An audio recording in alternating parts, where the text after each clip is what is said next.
namanya Sela, kelas 1M dengan NIM 2021143484, Prodi Pendidikan Guru Sekolah Dasar dengan dosen pengampu Dr. Haji Hendra Wijaya, SAG, MPDI. Di sini saya akan menjelaskan materi dengan tema hubungan timbal balik antara lingkungan pendidikan dengan subtema 1. Pengaruh keluarga terhadap sekolah dan masyarakat. 2. Pengaruh sekolah terhadap keluarga dan masyarakat. 3. Pengaruh masyarakat terhadap keluarga dan sekolah. Latar belakang. Lembaga pendidikan sebagai salah satu bentuk sistem sosial senantiasa bersifat terbuka. Artinya, pendidikan tersebut selalu menerima masukan atau input dari lingkungan dan memberikan hasil berupa output pada lingkungan juga. Keberhasilan suatu lembaga pendidikan dalam mencapai tujuannya dipengaruhi oleh kondisi dan situasi yang ada di sekelilingnya. Oleh karena itu, untuk memahami pendidikan secara lebih luas, guru dan pendidik pada umumnya akan berperan sebagai ujung tombak dalam melaksanakan proses pembelajaran, perlu memiliki pemahaman yang jelas tentang konsep lingkungan dan lingkungan pendidikan. Pemahaman yang jelas tentang lingkungan pendidikan tersebut akan mendorong para guru untuk berupaya secara optimal memanfaatkan lingkungan tersebut sehingga memiliki kontribusi yang besar terhadap keberhasilan pendidikan. Untuk memahami keluarga sebagai lingkungan pendidikan terlebih dahulu, perlu didasari dengan pemahaman tentang karakteristik lingkungan keluarga. Karakteristik lingkungan keluarga dapat dipahami dengan mempelajari konsep tentang pengertian dan jenis-jenis keluarga, peranan dan fungsi yang perlu dimainkan oleh masing-masing anggota keluarga, terutama peranan dan fungsi yang terkait dengan kegiatan pendidikan yang berlangsung di dalamnya. Pendidikan yang terjadi dalam keluarga, lingkungan keluarga, berlangsung alamiah dan wajar. Tidak ada aturan yang mengikat, karena itu disebut pendidikan informal. Pendidikan merupakan faktor utama dalam pembentukan pribadi manusia. Pendidikan sangat berperan dalam membentuk baik atau buruknya pribadi manusia menurut ukuran normatif.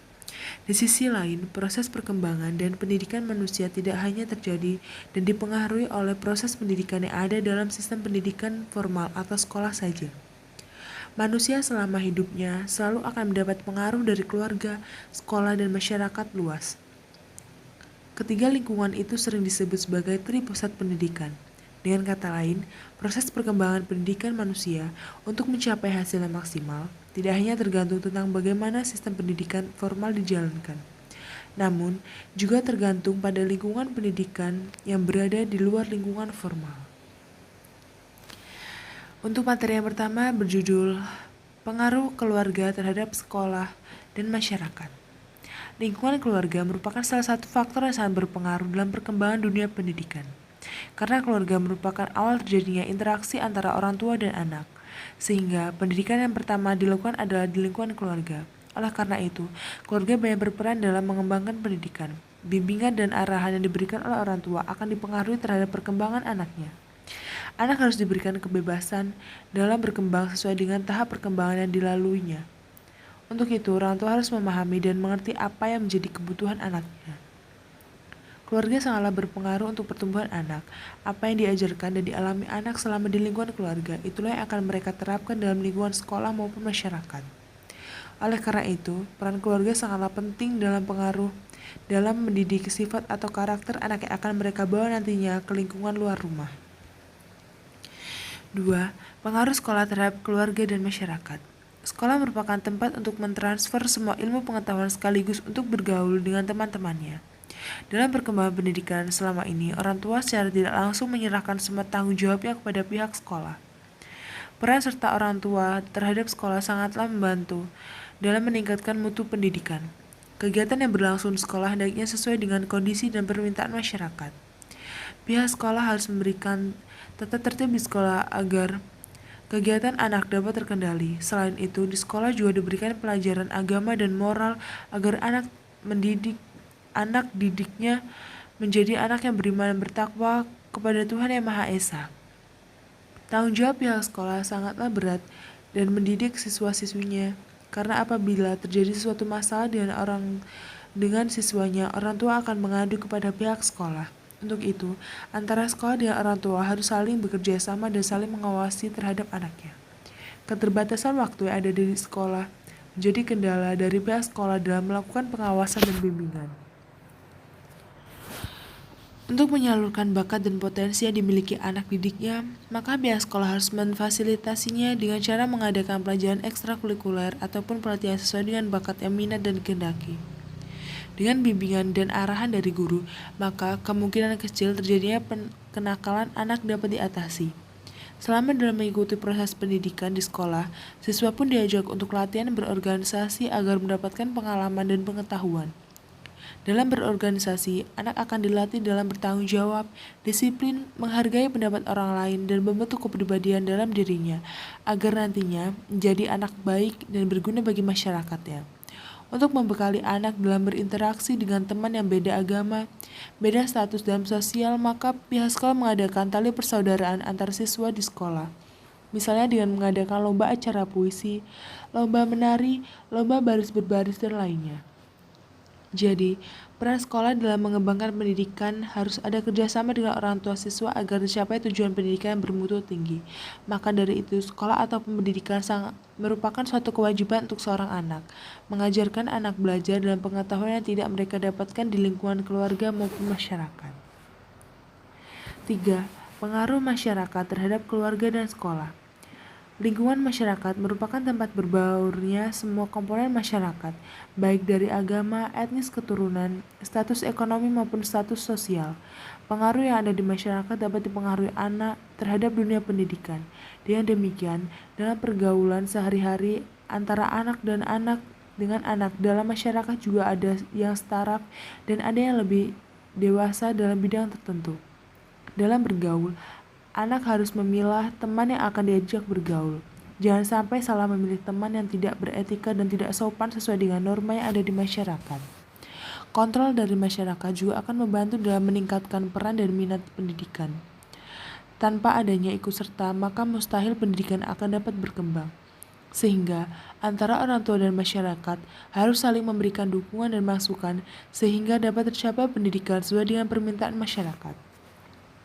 Seiring dengan meningkatkan mutu pendidikan, maka pendidikan harus menyesuaikan dengan permintaan masyarakat agar pendidikan dapat tercapai dan dapat meningkatkan sumber daya manusia.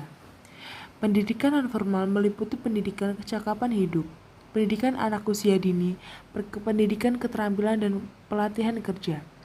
Satuan pendidikan non-formal terdiri atas lembaga khusus, lembaga pelatihan, kelompok belajar, pusat kegiatan belajar masyarakat, majelis taklim, serta satuan pendidikan yang sejenis. Sedangkan pusat pendidikan di masyarakat menurut Ki Hajar Dewantara adalah organisasi pemuda. Organisasi pemuda ada yang bersifat informal, kelompok sebaya, kelompok bermain, maupun ada yang bersifat formal yang diusahakan baik oleh yayasan tertentu atau partai tertentu. Lingkungan pendidikan ini diharapkan mampu membina pemuda atau pemudi melalui pendidikan diri sendiri, memadukan perkembangan kecerdasan, budi pekerti, dan perilaku sosial. Jadi dalam konteks pendidikan, lingkungan masyarakat sangatlah berpengaruh terhadap pendidikan tampak lebih luas pengaruhnya. Karena corak dan ragam pendidikan yang dialami seseorang dalam masyarakat banyak sekali. Dan hal ini meliputi segala bidang, baik pembentukan kebiasaan-kebiasaan, pembentukan pengertian-pengertian atau pengetahuan, sikap dan minat, maupun pembentukan kesusilaan dan keagamaan. Kesimpulan, dari pemaparan yang telah dijelaskan pada pembahasan sebelumnya, dapat kami simpulkan bahwa terjadi hubungan timbal balik antara lingkungan dengan pendidikan, karena lingkungan pendidikan dapat membantu peserta didik dalam berinteraksi dengan berbagai lingkungan sekitarnya, utamanya berbagai sumber daya pendidikan yang tersedia agar dapat mencapai tujuan pendidikan yang optimal. Sebab, bagaimanapun bila berbicara tentang lembaga pendidikan sebagai wadah berlangsungnya pendidikan, maka tentunya akan menyangkut masalah lingkungan di mana pendidikan tersebut dilaksanakan. Antara lingkungan yang satu dengan lingkungan yang lainnya tidak dapat berdiri sendiri. Terdapat lingkungan timbal balik dan yang saling mempengaruhi antar lingkungan satu dengan lingkungan lainnya dalam hal pendidikan. Misalnya lingkungan keluarga sebagai dasar pembentukan sikap dan sifat manusia. Lingkungan sekolah sebagai bekal skill dan ilmu pengetahuan, sedangkan lingkungan masyarakat merupakan tempat praktek dari bekal yang diperoleh di keluarga dan sekolah sekaligus sebagai tempat pengembangan kemampuan diri. Melihat hal tersebut, maka sudah selayaknya dapat koordinasi antar lingkungan sehingga terjadi keselarasan dan keserasian dalam menjadikan manusia yang berpendidikan dan berkepribadian unggul.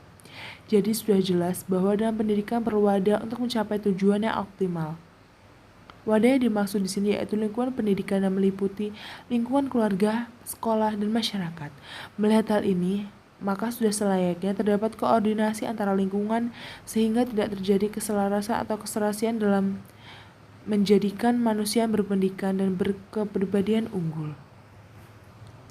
Sekian video penjelasan materi dari saya, semoga bermanfaat dan terima kasih.